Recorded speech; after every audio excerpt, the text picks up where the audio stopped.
Hey there, my name is Charles Woods, and I'm a 2019-2020 CCDP Digital Fellow. Recently, I chatted with three of the authors of The Rhetoric of Participation, Interrogating Commonplaces in and Beyond the Classroom, Doctors Paige Banaji, Lisa Blankenship, and Katherine DeLuca.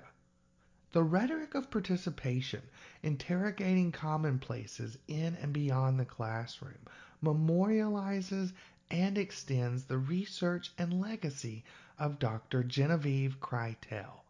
Kreitel's research and her legacy as a scholar, educator, and colleague form the foundations for this collection. This collection presents the perspectives of 20 scholars and educators in the fields of rhetoric and composition, all of whom engage with the question, what does it mean to participate? I hope you enjoy my conversation with the authors of The Rhetoric of Participation, Interrogating Commonplaces in and Beyond the Classroom.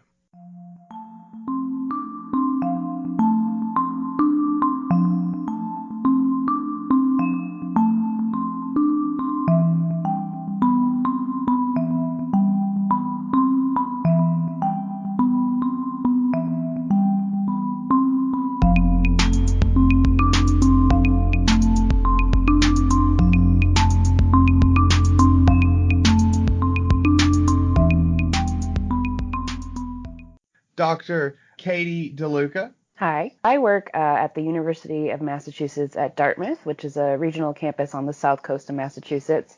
And there I teach in the English and Communication department. And right now I teach primarily in the Writing, Rhetoric, and Communication concentration for our undergraduate major, as well as our Master's in Professional Writing and Communication program.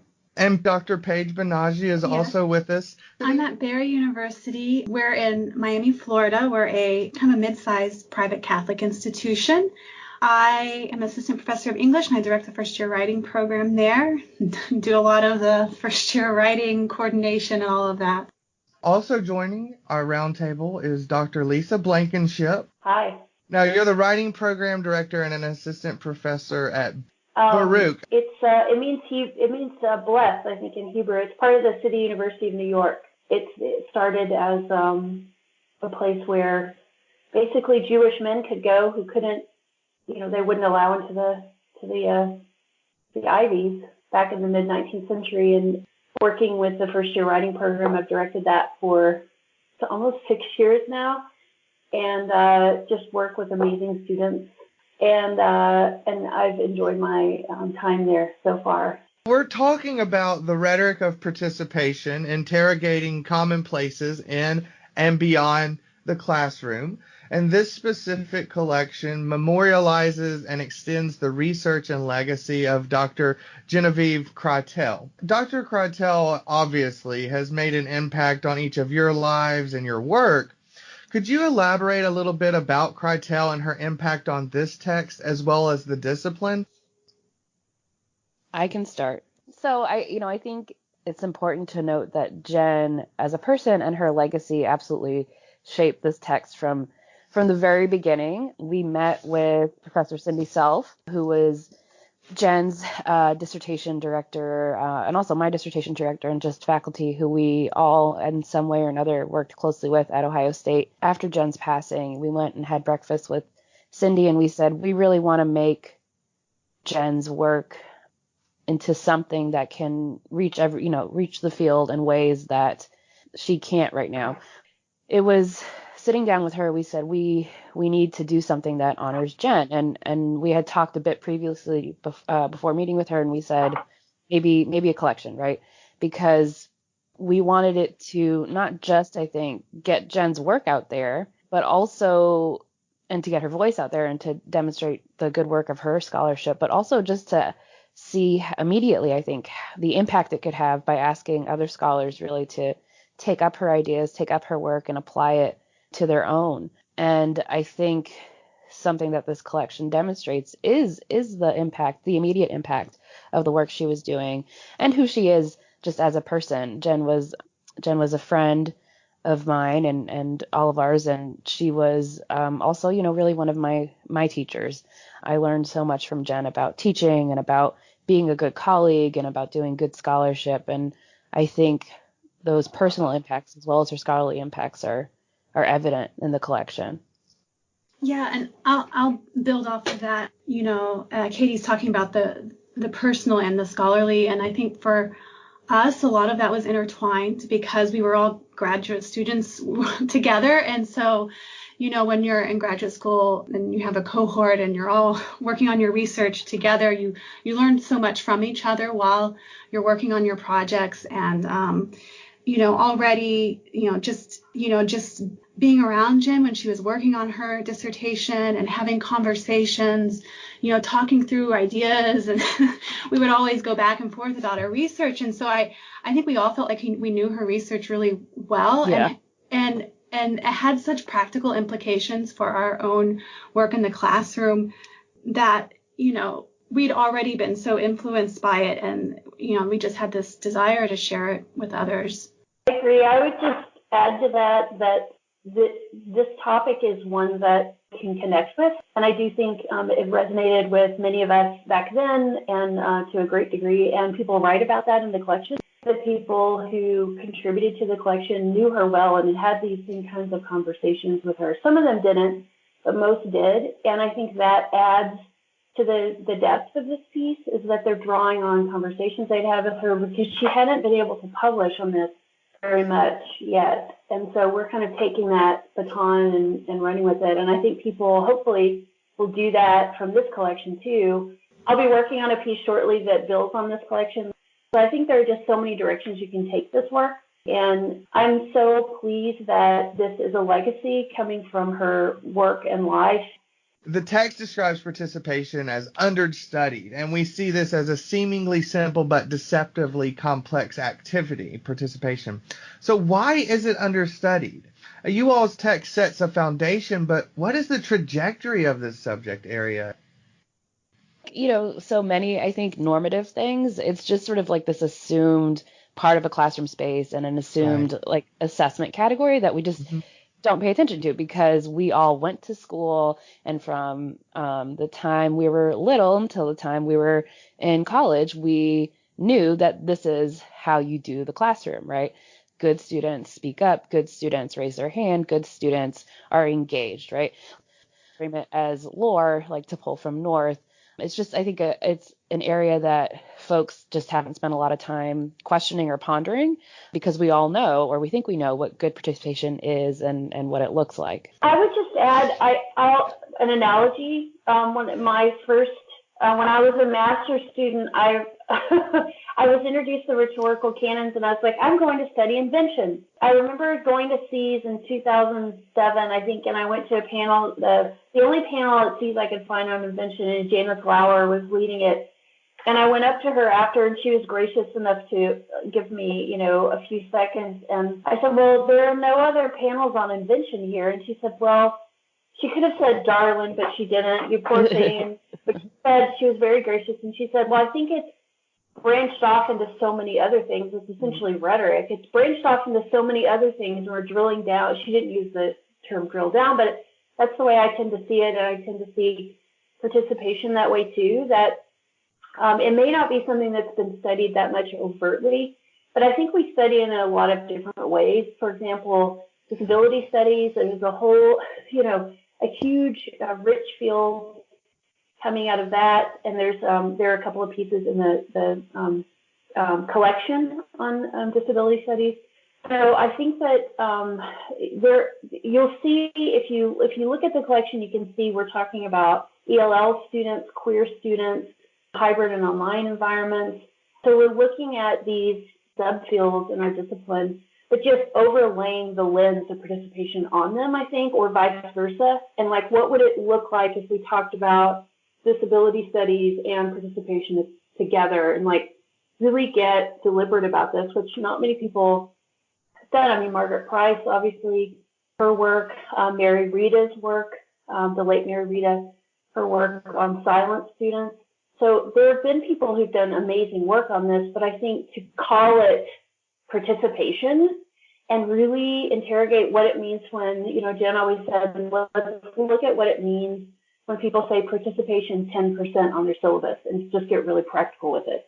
And that's really kind of where this started in some ways.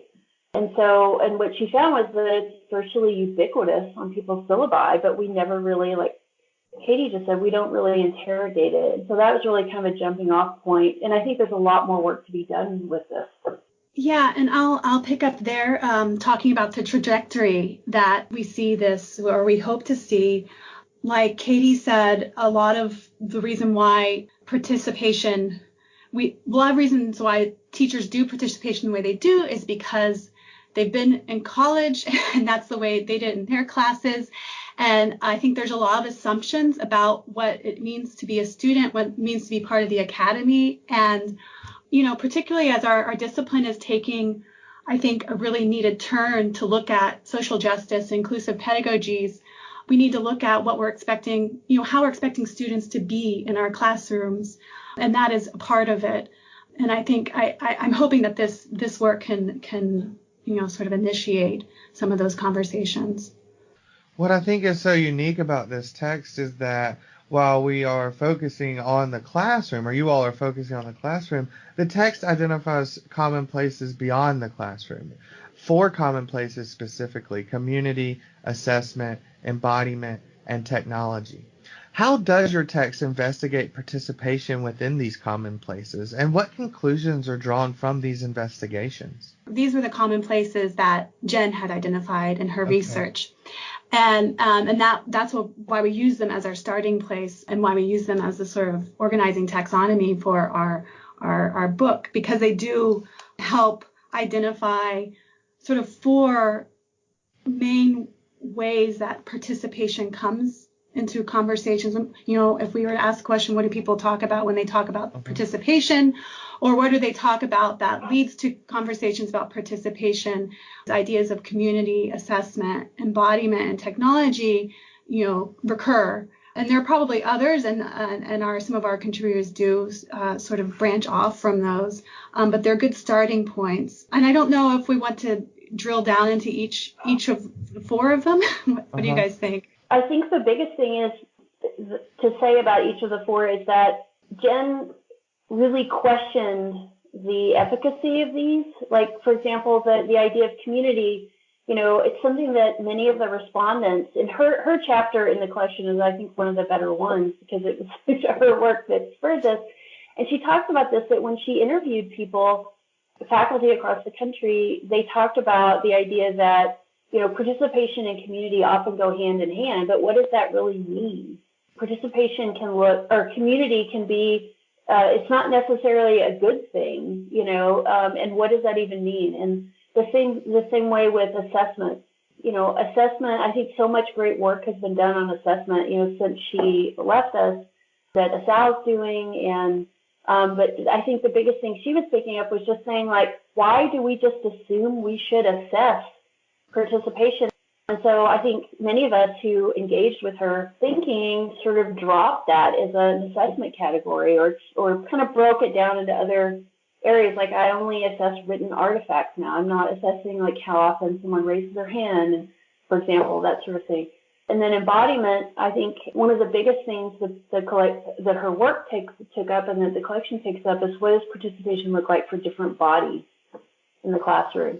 Paige talked about sort of this normative, and Katie also talked about this normative idea of participation as like this sort of middle class idea of, well, we know what it means to be a good student. Well, that's not something that we should ever take for granted. And is that what we want to replicate in our classrooms? What is it that we're replicating?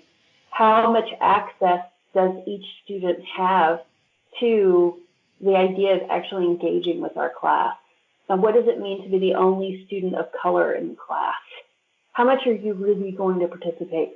And this is the article that I'm working on now, is taking that question up and looking at ways of addressing that. And in terms of access for students with disabilities, and that is, connected to technology. And one of the biggest things having to do with tech is the idea of incorporating tech into the fundamental as a fundamental way to engage with the class, to have, and these are things I think that have become really common now, but to have students write about things or raise questions before class in writing and not rely maybe as heavily or exclusively on classroom discussion, for example. And I'm sure Katie can take this area up a lot more, but these are things that she was raising, 10 years ago that really weren't being raised a lot at that point. So I think that's all I'm going to say about in terms of what we go into in the text, but we could say a lot more about each one of these. I think really these moments of that we go into these common places, and I think it's important to note that we or use these as a way to organize the text, and we use these as different touching points for the different chapters, but so many of these chapters overlap and bleed into each other in terms of common places, right? There's really no discussion you can have about technology without also having a discussion about embodiment, right?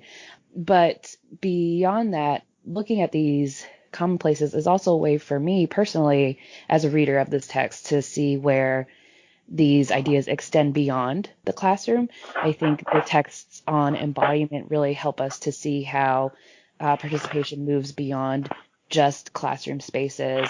Matt Cox's chapter, for instance, is about classroom practices and queering student participation in the classroom. But when we think about embodiment and student identities and their impact on their learning and experiences, obviously that goes beyond the classroom. In the technology space as well, work, I think, especially from Lynn Lewis, who talks about participation by way of memes and thinking about participation in spaces that go cut across our classroom experiences and our lives outside the classroom as well. One of the questions that your text asks is, what does it mean to participate? So let's localize our discussion a little bit and think about, what does it look like, or what does effective participation look like in your classroom? And how or when do you navigate this topic with your students? I think one thing that working on this text and working with all of these amazing scholars and working with Jen's work has taught me about participation is that it has to take a lot of different shapes. And to just pick up on what you're saying, Charles, about locality, right? It has to take a lot of different shapes in your classroom. And even so, as we talked earlier by way of introduction, what we talk about in participation, my undergraduate classes and introductory classes is different from in my capstone seminar, is different from my graduate course.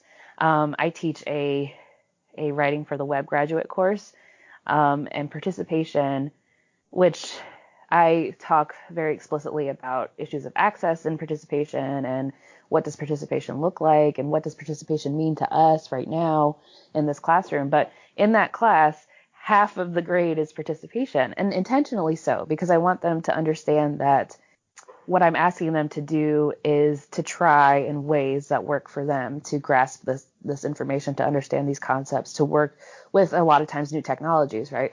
So even though I'm still assessing participation in that class, I'm trying to assess it in a way that is open and is purposefully left fluid so that we can negotiate as the semester goes on what's going to work best for them individually and collectively. In other classes, I don't assess participation, or I only assess things that I can grade, like pieces of writing or activities that they are tangible, which I draw a lot from Jason Palmieri and Abby Dubasar's chapter in thinking about that work. Yeah, and I'll add that I also, like, working on this project, I realized that I can no longer just put a blanket participation 10% on my syllabus anymore. And I pretty much don't assess oral participation because I think it's, really it's too difficult to do in a fair way to know exactly, is this student engaged? Like, that is such a subjective question to try to answer just by looking at a student in the classroom. And so likewise, I don't have anything that actually says participation on my syllabi anymore.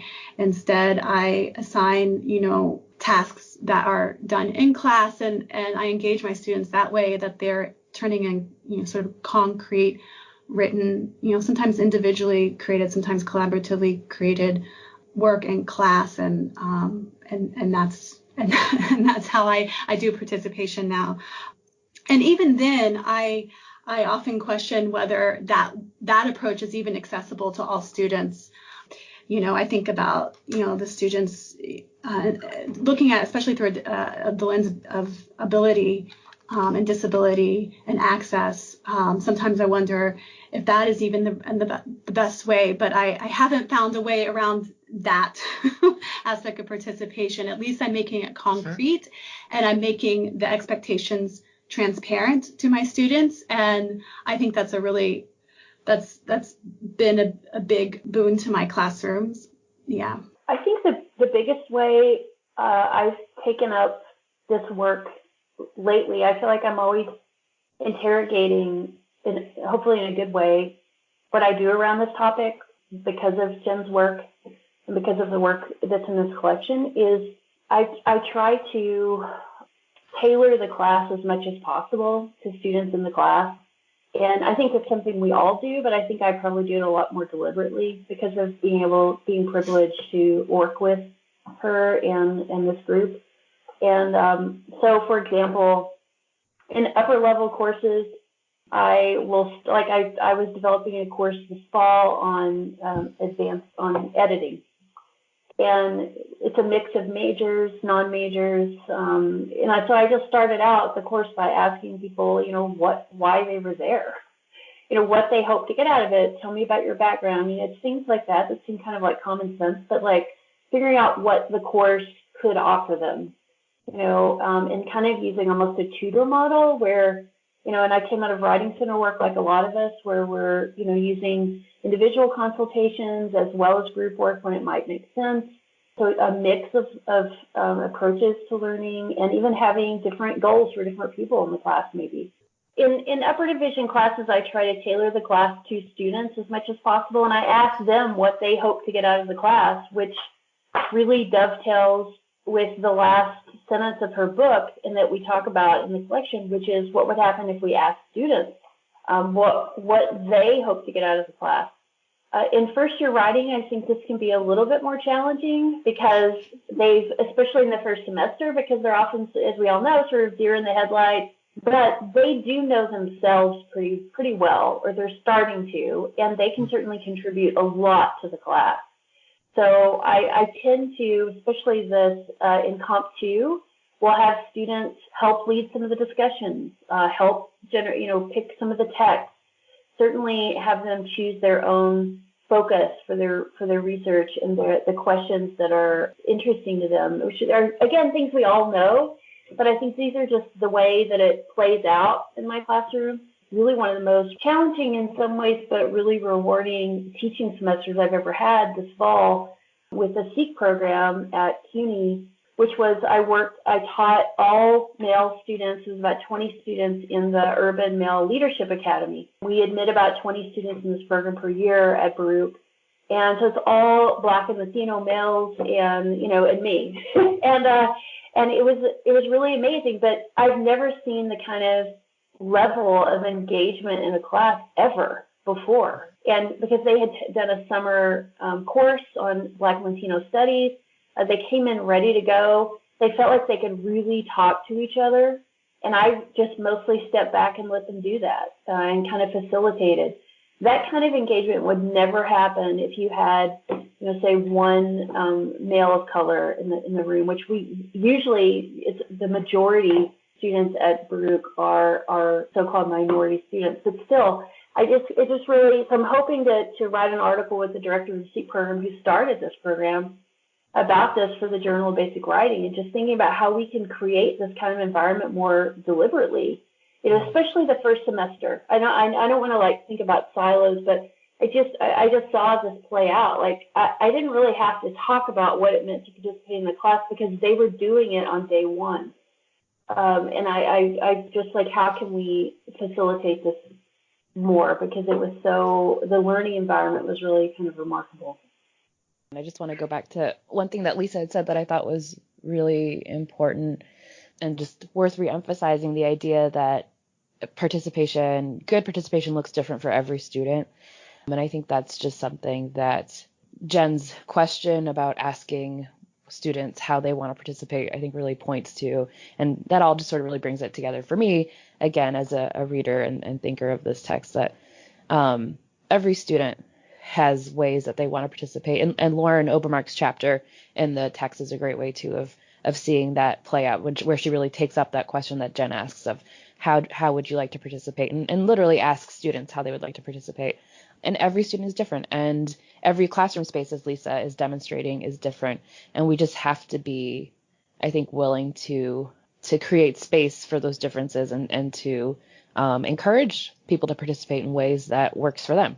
And we talked a little bit about first year writing, and I think for those students that are in their first semester, I think coming straight from high school where there's only one way to participate as a high school student, students aren't aware of the range of possibilities for how they might approach a class in an engaged and thoughtful way. And so, part of the job of any first year class, but I think especially first year composition, is to give students opportunities to engage in the classroom in ways maybe they haven't before. I had a student this semester tell me, she looked at me and she said, "I've never collaborated so much in my life." But I don't think she had ever been exposed to that kind of classroom environment before, where there's group work and they're working with partners and working in groups. And some students really thrive in that, but if they're not given the opportunity to try it, they won't know. And if you ask them, they might not think they would like it, but they have, you can kind of give them an opportunity to try things out. How do you all hope people take up your text and utilize it in the classroom? The biggest thing for me is that I think in the classroom is I hope teachers and composition scholars look at it and think and just approach participation through the lens of inquiry and to be reflective about it and to think about their assumptions, which they've maybe haven't considered their assumptions before, because it is such a normative aspect of our classrooms. And I think if all it does is sort of encourages them to raise questions about their own practices, I think that's a good thing. I have to agree with Paige.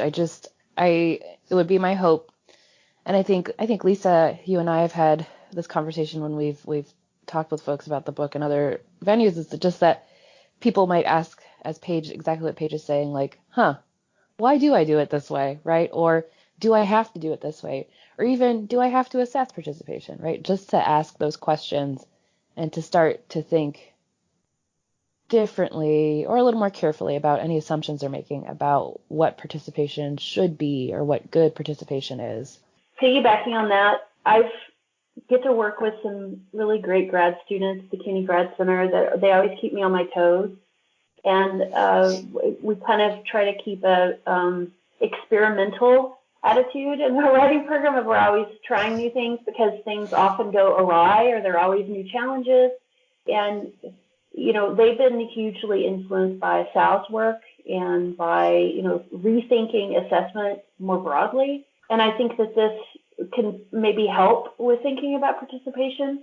I've been experimenting with more and more with different kinds of assessment, with more of like self-assessment with students, more reflective writing. And I think that this I think if I had to say one thing that I got from Genevieve was being able to teach with her and knowing her for, about 12 years was to trust students. Just as a final note, just saying that Jen encouraged us to trust students. Mm-hmm. And I think what would that look if we did that? That's going to look different for each one of us. But I think sort of dovetailing with the really interesting work in the field that's being done around assessment is a really good way of thinking about this work on participation for me anyway. And it's continually raising questions for me, which is really productive. We've talked about a lot of stuff about your text, but I want to know, is there anything else that you want to add before we head off here? It's a hard question, Charles. It is a hard question. I was thinking in my head, did I wonder if they were gonna think about one last impression or one nugget from the text? I'm not sure, but is there anything that we haven't covered that you want to cover while you have this opportunity?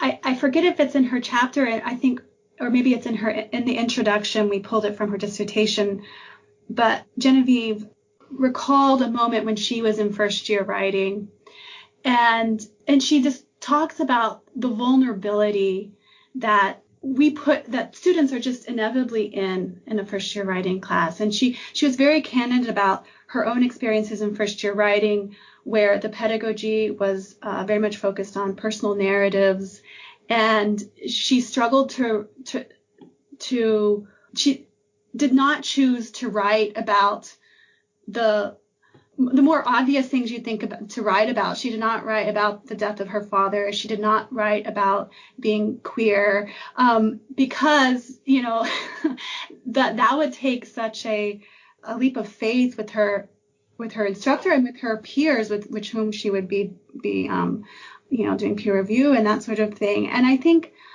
it's something to be sensitive to, particularly it depends on the assignments. I think it's especially true when we're teaching personal narrative, literacy narrative type assignments. But I think in any assignment, asking students to write puts them in a vulnerable position, and they may be resistant to, and understandably so, resistant to stepping into that spot of vulnerability. And our responsibility as teachers to understand that. Mm-hmm. I want to thank all of you, all three of you, for joining a podcast to talk about your text, The Rhetoric of Participation. Thank you so much, and I hope that you have an excellent, excellent afternoon.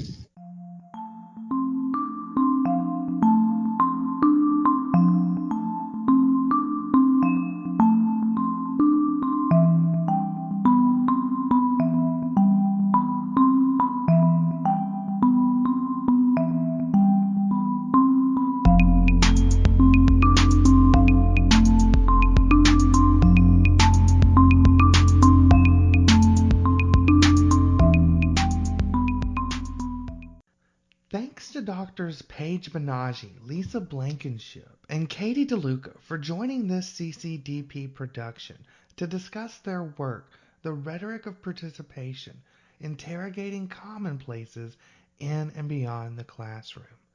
Their work was published in March 2019 by the Computers and Composition Digital Press. You can find this book and all Computers and Composition Digital Press titles on the CCDP website at ccdigitalpress.org. Music for this podcast was taken from Kabbalistic Village, available on SoundCloud. For more information on the CCDP or CCDP titles, please direct general inquiries to ccdpeditors@gmail.com.